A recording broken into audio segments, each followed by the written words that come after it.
జీవులందరూ వెళ్ళిపోతుంటారు ప్రయాణం. చిన్న చిన్న చిన్న చిన్న దివ్యల్లాగా చిన్న చిన్న దీపాలు వెలిగినట్టు వెలుగుతూ వెళ్ళిపోతుంటారు. అందరూ కాలంలో ఎలా వెళ్ళిపోతూ ఉంటారంటే ఈ కాలం నడుస్తుంటే, అందుకే పోతన గారు భాగవతంలో అంటారు కాలంబు గతి అంటారు, పరమేశ్వరుడి నడక.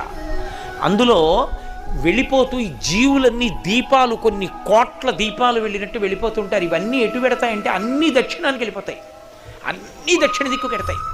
ఎందుకు ఎడతాయంటే పాపపుణ్యాలు చేసి అక్కడికి వెళ్ళి భూమిలో కలిసిపోయి మళ్ళీ ఎక్కడో దీపం కింద పుడతాడు, పుట్టి కొంతకాలం ఉండి మళ్ళీ అలా దక్షిణ దిక్కుకు వెళ్ళిపోతాడు, శ్మశానంలోకి వెళ్ళిపోతుంటుంది శరీరం.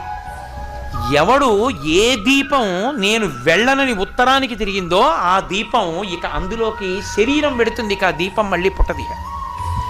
అలా తిరగాలంటే ఉత్తరానికి ఎవరి ముందు కూర్చుంటే తిరుగుతుందో తెలుసా?